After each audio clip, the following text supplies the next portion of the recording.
हम टॉपिक्स पढ़ रहे थे वो थी ली बैक आउटर मेजर, उसके बाद पढ़ा था ली बैक मेजरेबल सेट्स। अच्छा, ली बैक आउटर मेजर क्या होती है ज़रा रिवाइज़ कर लें। एम स्टार लेना है अगर किसी सेट ए का तो वो बराबर होती थी infimum of length of open covers, ये थी ली बैक आउटर मेजर। उसके बाद हमने पढ़ी थी ली बैक मेजरेबल सेट क्या होते हैं। अगर कोई ई सेट है, अगर वो ली बैक आउटर मेजर तभी होगा अगर कोई टेस्ट सेट ए हो और वो ये कंडीशन को सेटिस्फाई करें। अब हमारा जो टॉपिक है ना नेक्स्ट, वो है ली बैक मेजरेबल सेट्स। तो ली बैक मेजरेबल सेट्स की डेफिनेशन सुन लें, ज़रा कॉम्प्लिकेटेड है क्योंकि ज़रा ट्रिकी है।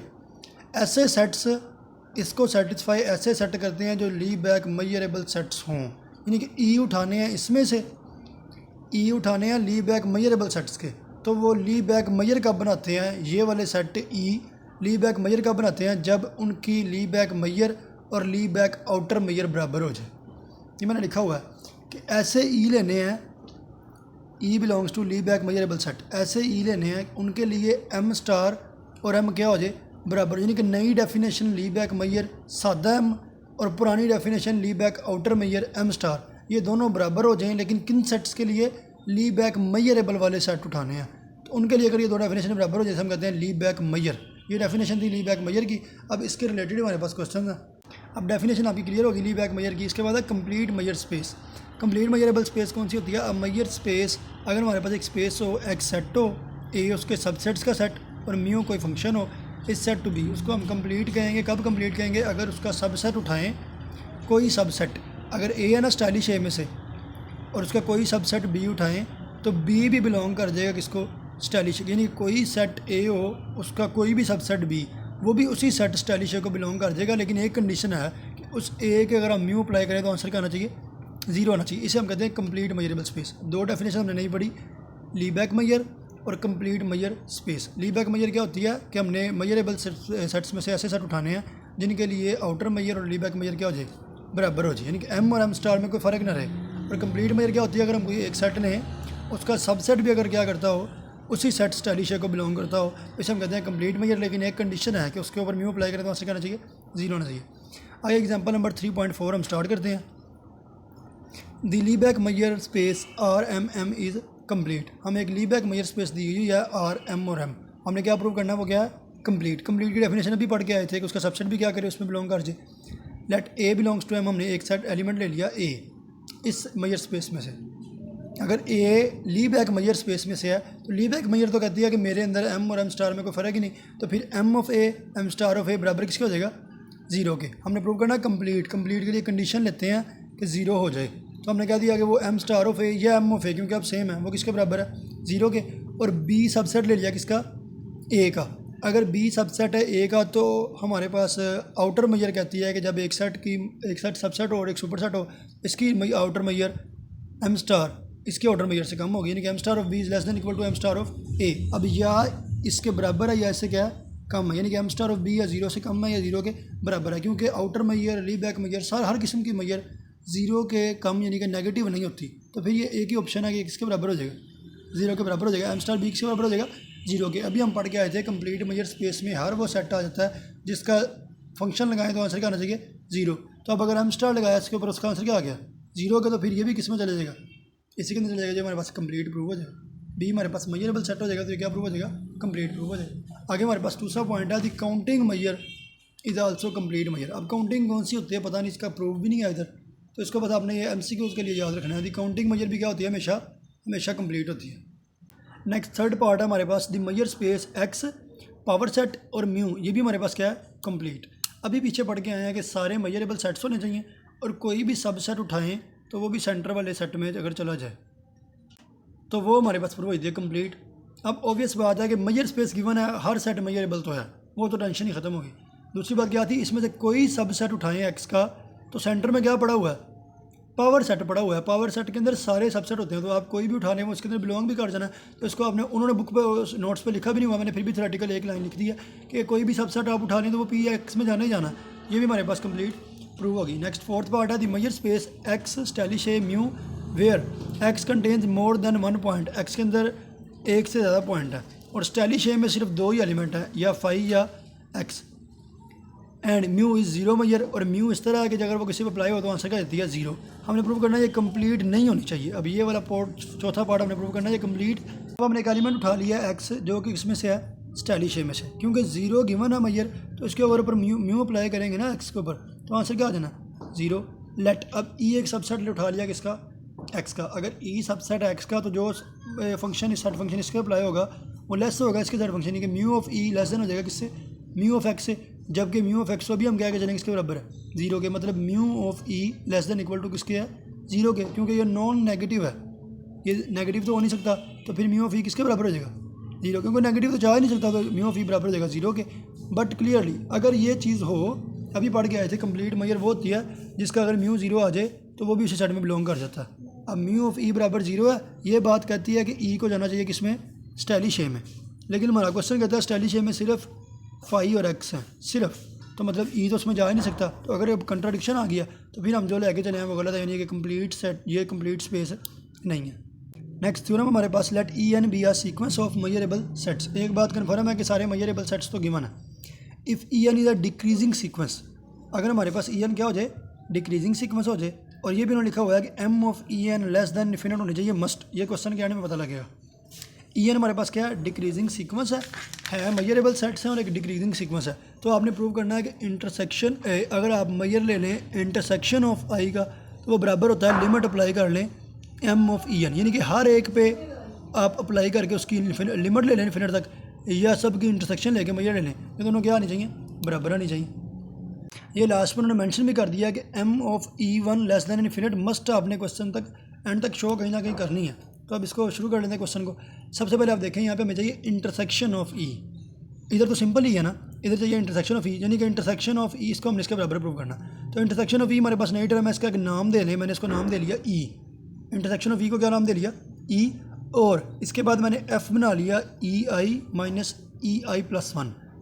ई आई में से ई आई प्लस वन माइनस क्यों किया, क्योंकि आपके पास है डिक्रीजिंग सीक्वेंस, ई वन बड़ा है, ई टू उससे छोटा है, ई थ्री उससे भी छोटा है। तो जिस तरह आप आगे जा रहे हैं वैसे वैसे टर्म्स क्या हो रही हैं, छोटी हो रही है। तो मैंने ये बड़ी में से छोटी माइनस की है, ई वन बड़ा है और ई आई प्लस वन उससे छोटा है, ये ऑब्वियस है। तो इसलिए एफ वन मैंने क्या ले लिया, दो डिफरेंस ले लिया। ये लिया क्यों है, मैंने याद लेना चाहता हूँ डिस्टिंक्ट। अब आपको पता है कि अगर ए माइनस बी हो वो बराबर होता है ए इंटरसेक्शन बी कम्प्लीमेंट के, ये पहले कई बार पढ़ चुके हैं, क्या आ जाएगा ई आई इंटरसेक्शन ई आई प्लस वन के कम्प्लीमेंट के। अच्छा, ई को सपोज कर लिया इंटरसेक्शन में, और ये भी हमने देख लिया कि एफ ऐसे सेट्स हैं जो क्या बन रहे हैं, डिफरेंस से बन रहे हैं। अब हमने दो तीन पॉइंट्स लिखने हैं इस एफ़ के बारे में। सबसे पहला पॉइंट है कि एफ़ मेजरेबल होगा। कैसे होगा जी, सारे ई मेजरेबल थे तो ये ई भी मेजरेबल है, ई आई प्लस वन का कम्प्लीमेंट भी क्या, क्योंकि मेजरेबल का कम्प्लीमेंट भी क्या होता है, मेजरेबल। तो दो मेजरेबल्स की इंटरसेक्शन भी क्या होती है, मेजरेबल, इसलिए एफ़ जो है वो मेजरेबल तो है। पहला पॉइंट क्लियर। इसके बारे में हमने दूसरा पॉइंट ये कहना है, अगर आई और जे बराबर ना हो, अगर अब आई और जे बराबर नहीं, या आई ने बड़े होना है या जे ने बड़े होना है, लेट कर लें आप आई बड़ा है। अगर आई बड़ा है तो आप कह लें कि आई ग्रेटर देन इक्वल टू किसके हो जाएगा, जे प्लस वन के। अभी मैंने बताया था कि हाँ ये सीक्वेंस है डिक्रीजिंग, यानी कि ई टू बड़ा है, ई थ्री छोटा है, ई फोर उससे भी छोटा है, ई फाइव उससे भी छोटा है। तो जो सबस्क्रिप्ट बड़ा है वो एलिमेंट छोटा है, जो सबस्क्रिप्ट छोटा है वो एलिमेंट बड़ा है। अब आई बड़ा था, इससे बनने वाला ई छोटा होगा, ठीक है ना। जो सबस्क्रिप्ट जितना बड़ा है उसकी वैल्यू सीक्वेंस में उतनी छोटी है। तो आई बड़ा है तो ई आई छोटा है, फिर जे प्लस वन छोटा है तो इसका ई क्या होगा, बड़ा होगा, यानी कि ई आई सबसेट किसका हो जाएगा, अब ई जे प्लस वन का। अगर ये सबसेट है और ऊपर अभी क्या चले हैं कि सारे ये क्या हैं, डिस्टिंक्ट भी हैं। अगर डिस्टिंक्ट है तो ई आई इंटरसेक्शन ई जे प्लस वन भी किसके बराबर हो जाएगा, फाई के। ये हमारे पास किस तरह आ गया, ई आई इंटरसेक्शन ई जे प्लस वन कम्प्लीमेंट फाई के बराबर किस तरह, ये भी चेक करवाता हूँ आपको। ई वन अब छोटा है और ई जे प्लस वन बड़ा है, यानी कि ये देख लें, फ़र्ज करें ये ई वन है, सबसेट है किसका, ये आपके पास है ई जे प्लस वन। मैं कह रहा हूँ ये छोटे वाले का ऊपर वाले के कम्प्लीमेंट से इंटरसेक्शन लेना। अब ये फ़र्ज करें ये पूरी स्पेस है, ई वन सेट सिर्फ ये है शेडिड एरिया, और ई जे प्लस वन बड़े का कम्प्लीमेंट सिर्फ ये है शेडिड एरिया। तो ये नज़र आ रहा है कि जब जब इंक्लूजन वाला सिस्टम हो तो अंदर वाले का इस कम्प्लीमेंट से कोई तल्लक नहीं है, फाई आना। इस तरीके से उन्होंने लिख दिया कि अगर ये सबसेट हो ई आई इंटरसेक्शन ई जे प्लस वन का कम्प्लीमेंट हमेशा क्या होता है, फाई। इसके बाद क्या किया, अब ये उन्होंने हमारे पास ये पहला दो पॉइंट्स पहले हमारे पास क्लियर हो चुके हैं। पहला पॉइंट वो मेजरेबल ज़रूर होगा, दूसरा पॉइंट ये उन्होंने शो करवा दिया कि दो की इंटरसेक्शन क्या होती है, फाई, क्योंकि ये यूज़ होनी है इसलिए इसको लिख लिया। अब हम करेंगे इंटरसेक्शन दो एफ़ की, F I intersection F J. F I को लिख सकते हैं ई आई माइनस ई आई प्लस वन यहाँ से। सिमिलरली जो एफ जे है वो भी आ जाएगा ई जे माइनस ई जे प्लस वन। अब इंटरसेक्शन है, इसको लिख सकते हैं ए माइनस बी को लिख सकते हैं A intersection B complement, A minus B को ए इंटरसेक्शन बी कम्प्लीमेंट। अब ये चार इंटरसेक्शन में है, जिसको जहाँ पे मर्जी लिख सकते हैं। मैंने ई आई के साथ ई जे प्लस वन कम्प्लीमेंट लिख लिया। क्यों लिखा?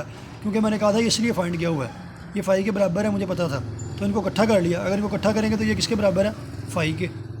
फाई की किसी चीज़ के साथ इंटरसेक्शन लेंगे तो आंसर क्या आ जाना? फाई। यानी कि दो एफ़ लें आप, कोई भी दो, उनकी इंटरसेक्शन क्या हो जाती है? फाई। इधर से शो हो गया कि हमारे पास जो भी एफ़ हैं वो सारे क्या हैं?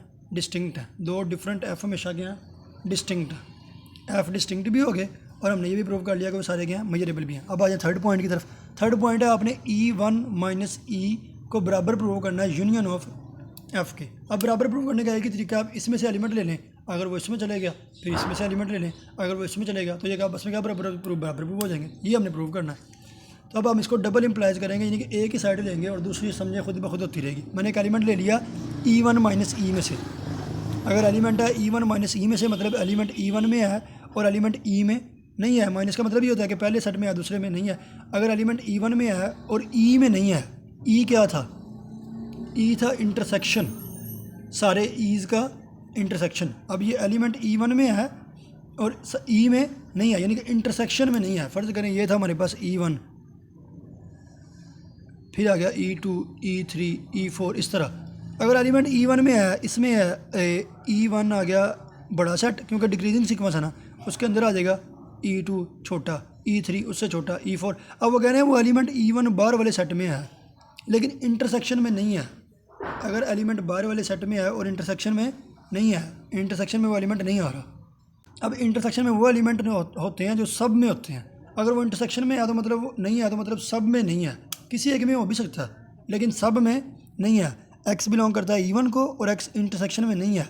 अगर एक्स इंटरसेक्शन में नहीं है तो हम कह लेंगे एक्स किसी जे प्लस वन में नहीं है। अगर इंटरसेक्शन में नहीं है ना, तो मतलब अगर फ़र्ज़ करें 10 सेट्स हैं, इंटरसेक्शन में वही होना जो 10 के 10 में होना है। अगर वो किसी एक में भी नहीं ना है तो वो इंटरसेक्शन में नहीं है। जब हमें ये बात पता लग रही है ना कि इंटरसेक्शन में नहीं है, मतलब ऐसा कम अज़ कम एक सेट ज़रूर है जिसमें उसने नहीं आना। मैंने कह दिया खुद से ही कि फ़र्ज़ कर लें वो ई जे प्लस वन है जिसमें उसने नहीं आना। हमें पता है उसने किसी न किसी में नहीं आना, शायद एक से ज़्यादा में ना आए, लेकिन कम अज़ कम एक में उसने बिल्कुल नहीं आना। वो किस में नहीं आना? ई जे प्लस वन में नहीं आना। अब ई आई में है, ई वन में है और ई जे प्लस वन में नहीं है। यहाँ से हम कहते हैं कि एक्स ई जे में है और ई जे प्लस वन में नहीं है, माइनस में लिख देते हैं। फिर अगर एक्स इसमें है तो मतलब ये वैल्यू किसकी थी? एफ जे की। अब मैंने एलिमेंट लिया था ई वन माइनस ई का, चला किस में गया? एफ जे में। अगर एफ जे में है तो सारे यूनियन ऑफ एफ आई में भी आ जाएगा। इनके मैंने एलिमेंट लिया था ई वन माइनस ई में और चला किस में गया? एफ जे में। मैंने कहा था डबल इम्प्लाइज लगाएंगे, अगर डबल इम्प्लाइज लगाएंगे तो यहाँ से भी एलिमेंट लेंगे तो वो उसमें भी चला जाएगा। तो from one and to E one minus E बराबर किसका हो जाएगा? यूनियन ऑफ एफ आई के। अगर ये दोनों बराबर हैं, एग्जैक्टली इक्वल हैं, दोनों तरफ एम लगा दें आप, तो M of E one minus E बराबर आ जाएगा M of union of F. अब यूनियन ऑफ एफ हो ना तो इसको हम समेशन में तोड़ सकते हैं। मेजर अप्लाई हो रही है यूनियन पे, तो हम इसे लिखेंगे समेशन ऑफ ईच एलिमेंट की मेजर, ईच एलिमेंट के मेजर पर समेशन लगा देंगे। यहाँ देखिए M of E one minus E बराबर आ जाएगा summation of M of F को हम लिख सकते हैं ई माइनस ई आई प्लस वन, शुरू से लिखा हुआ। अब चूँकि ई हमारे पास है इंटरसेक्शन, तो इंटरसेक्शन हर सेट का सबसेट होती है। ई सबसेट आ जाएगा ई वन का। ई वन को हम इसके बाद हम ई वन को लिख सकते हैं E union E one minus E. आप वेन डायग्राम से चेक करने लिख सकते हैं। इसके बाद हम लगा देंगे एम स्टार, इधर आ जाएगा, सॉरी एम और एम स्टार एक ही है अब इन क्वेश्चन में। एम ऑफ ई वन बराबर आ जाएगा M of E plus M of E one minus E. इधर से हम एम ऑफ ई के इधर ले जाएँ, M of E one minus M of E बराबर आ जाएगा M of E one minus E.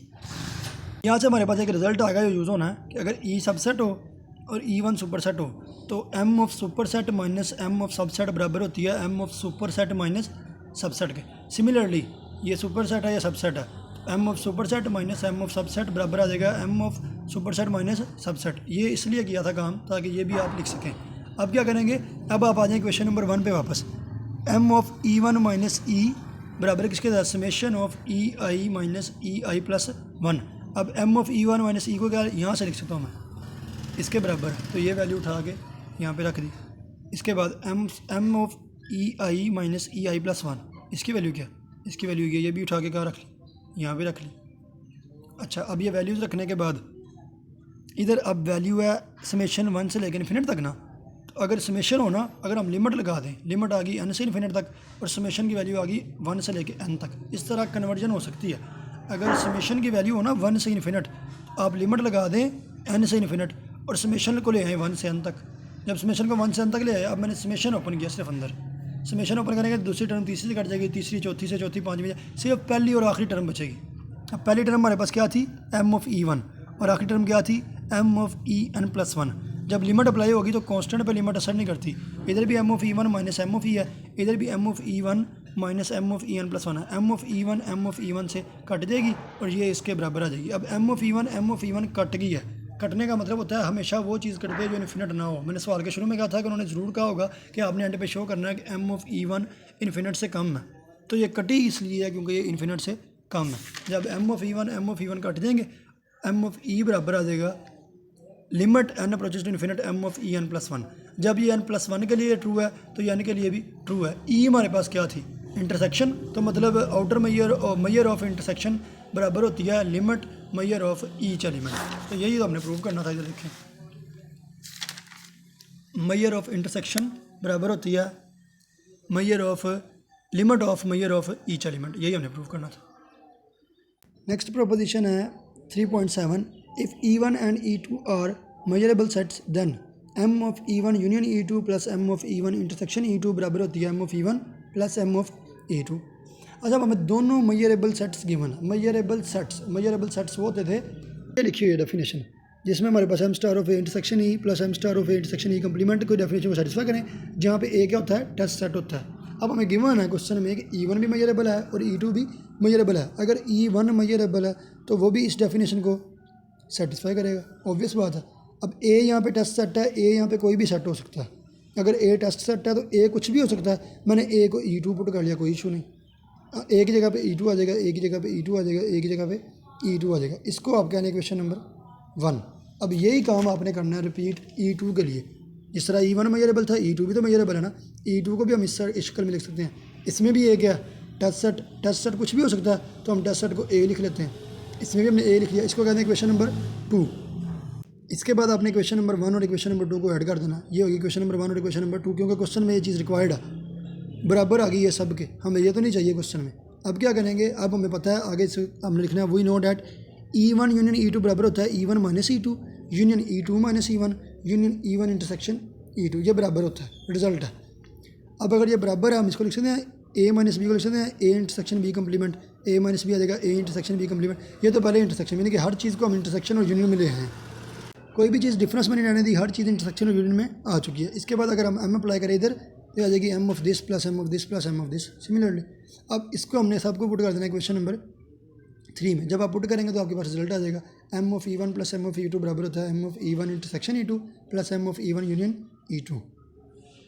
Next proposition 3.10 है मेरे पास, कि हमने शो करना है कि show that the Cantor set C has Lebesgue measure 0। Cantor set की ली बैक मैयर कितनी होती है, 0 होती है, ये मैंने शो करना है। फर्स्ट अब सबसे पहले हमारे पास कंसेप्ट होना चाहिए काउंटर सेट होता क्या। आपने एक इंटरवल लेना है 0 से 1 क्लोज्ड इंटरवल, ये मेरे पास आ गया इंटरवल 0 से 1 क्लोज्ड इंटरवल, और उसके अंदर एक 1/3 वाला पोर्शन उठा लेना। मैंने वो 1/3 उठा लिया 1/3 से 2/3, ये आ गया 1/3 का ओपन इंटरवल उठा लेना है एक क्लोज्ड इंटरवल 0-1 में से। अच्छा, अगर अब मैं इसको यहाँ से रिमूव कर दूँ, ये वाले इंटरवल को, ये रिमूव कर दिया ओपन। जब ओपन किसी क्लोज में से रिमूव करें ना, किसी क्लोज्ड सुपर सेट में से ओपन सेट सबसेट रिमूव करें, तो बकाया भी क्लोज्ड सबसेट्स बच सकते हैं। अब ये अगर ओपन उठाऊंगा ना, तो ये एक क्लोज्ड आ जाएगा 0 से 1/3 और एक 2/3 से 1, ये 2 क्लोज्ड आ जाएंगे। अच्छा, जब मैंने पहला स्टेप किया तो मेरे पास एक सेट रिमूव हो गया। अब जो 2 क्लोज आ गए हैं उनमें से फिर एक 1/3 एक 1/3, एक 1/3 आ जाएगा 1/9 से 2/9, एक 1/3 आ जाएगा 7/9 से 8/9। ये दोनों फिर गया ओपन सेट, ये भी एक क्लोज सेट है, ये भी क्लोज सेट है। क्लोज सेट्स में से फिर 2 ओपन सेट उठाए तो बगैर आगे 1 2 3 4 क्लोज फिर आ जाएंगे, वो ये आगे 4, 1 2 3 4। ये 4 किस तरह बनते हैं, 1/9 2/9 1/3 2/3 7/9 8/9 और 1, इस तरीके से। यानी कि जब हम एक क्लोज्ड में से कोई ओपन उठाएं तो बकाया बचते हैं क्लोज्ड सेट्स। हमने जब एक ओपन निकाला तो रह गए 2 क्लोज्ड, फिर एक निकाल लिया तो हमारे पास आ गए 4 क्लोज्ड, फिर ये काम करेंगे। उन्होंने कहा ये आप काम करते रहें। देखें आप पहले में से मेरे पास कितने हैं ऊपर निकले हैं, एक। वो बोला किस तरह आया, 2 की पावर n-1, n की जगह पे 1 पुट करें तो आ जाएगा 2 की पावर 1-1 यानी कि 2 की पावर 0, यानी कि पहले में से एक रिमूव हुआ है, अगले में से 2 हुए थे। तो आप 2 की पावर n-1 की जगह पे 2 पुट कर दें, वो आ जाएगा 2 की पावर 2-1 यानी कि 2 की पावर 1 यानी कि 2। तो देखें 2 ही रिमूव हुए थे, यानी कि इन जनरल हमारे पास हर स्टेप में 2 की पावर n-1 इंटरवल्स रिमूव हो रहे हैं, ओपन इंटरवल्स। जो भी क्लोज इंटरवल हमारे पास होता है उसमें से हमारे पास 2 की पावर n-1 तक इंटरवल्स माइनस हो रहे हैं। अब हमने क्या करना है, उन रिमूव्स होने वाले इंटरवल्स को हमने एक सेट जी में लिख लिया। देखें ना, जी आ गया n फ्रॉम 1 टू इन्फिनिट, क्योंकि ये बात तो ख़त्म होनी नहीं, इंटरवल हमेशा इन्फिनिट होता है, 0 to 1 इंटरवल इन्फिनिट है, इसलिए n की मैंने लिमिट लगा दी 1 टू इन्फिनिट। और वो इंटरवल्स निकलते कितने हैं एक टाइम में वो निकलते हैं m की वैल्यू 1 से लेकर 2 की पावर n-1 तक। मैंने आपको समझा दिया 2 की पावर n-1 किस तरह बनती है। इसको मैंने कह लिया जी। ये जी अब वो इंटरवल्स हैं, ओपन इंटरवल्स का सेट है जो उसमें से रिमूव हो रहे हैं एक एक करके। पहले 1 हुआ है, फिर 2 हुए हैं, फिर 4 हुए हैं, इस तरीके से करके। अच्छा, अब काउंटर की डेफिनेशन होती है पूरे सेट में से उस जी सेट को, यूनियन ऑफ ओपन सेट्स को माइनस करना होता है, इसे हम कहते हैं काउंटर।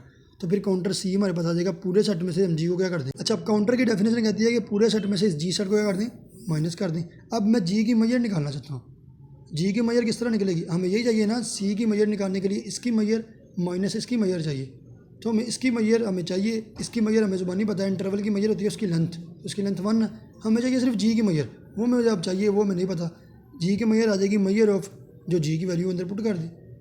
अब ये आ जाएगा, यूनियन को हम समेशन बना देते होते हैं मेजर में, आपने पढ़ा हुआ है आउटर मेजर में, क्योंकि अब ये मेजर का सवाल है, मेजर और आउटर मेजर एक ही चीज़ है। तो मेजर में हम क्या करते हैं, यूनियन को समेशन बनाते हैं। एक समेशन चलेगा 1 से इन्फिनिट, एक समेशन चलेगा 1 से लेकर 2 की पावर n-1 और अंदर आ जाएगा m-i-n-m। अब इसके बाद आप मेजर को इसको तोड़ लें, आपके पास सबसे पहले कितने इंटरवल बने थे, फर्स्ट के एक ही बने थे, तो ये आ जाएगा 1-1। फिर सेकंड के 2 बने थे, 2-1 2-2। 3 के 4 बने थे, 3-1 3-2 3-3 और 3-4। यानी कि पहले 2 की पावर 0-1, 2 की पावर 1 2 बने, फिर 2 की पावर 2 कितने बने, 4 बने। अगली टर्म मैंने लिखी नहीं है, अगर लिखूँ तो 16 बनने हैं, क्योंकि 2 की पावर हमारे पास आ जानी है, सॉरी 8 बनने हैं, 2 की पावर 3 आ जानी है 8, फिर 2 की पावर 4 16, फिर 2 की पावर 5 32। इस तरह इंटरवल बनते जाएंगे। हमने पहले सिर्फ 3 स्टेप लिख लिए हैं। अब पहले स्टेप की लेंथ कितनी थी, ये m होती है, क्योंकि इंटरवल में लेंथ और मैयर ऑफ इंटरवल बराबर होती है लेंथ ऑफ इंटरवल के। तो पहले इंटरवल की लेंथ कितनी थी, 1/3, ये देख लें 2/3 - 1/3 आता है 1/3 पहले इंटरवल की लेंथ। उसके बाद दूसरे इंटरवल की लेंथ थी 1/9 1/9, लेकिन वो 2 थे तादाद में, तो 1/9 + 1/9। फिर अगले आए थे 4, 1/27 + 1/27 + 1/27, 4 बार 1/27। अब इसको ऐड करेंगे 1/3 ऐड हो जाएगा 2/9, ये आ जाएगा 4/27। ये बन रही है एक ज्योमेट्रिक सीरीज। ज्योमेट्रिक सीरीज होती है, इसमें हर अगली टर्म पिछली टर्म को किसी पर्टिकुलर नंबर से मल्टीप्लाई करने से आए। तो ये 1/3 को 1/3 से मल्टीप्लाई करें तो ये आता है 1/9। फिर इसको 2/3 से, फिर इसको 2/3 से मल्टीप्लाई करने आ जाएगा 4/27, यानी कि इसका 2/3 इसका आ जाएगा ज्योमेट्रिक डिफरेंस, और ये ज्योमेट्रिक सीरीज़ हमारे पास आ गई। इस तरह से हम इसकी फाइंड कर लेंगे। सम ऑफ ज्योमेट्रिक सीरीज बराबर होता है first term divided by 1 - r, geometric difference. तो ये आ जाएगा first term divided by 1 - r।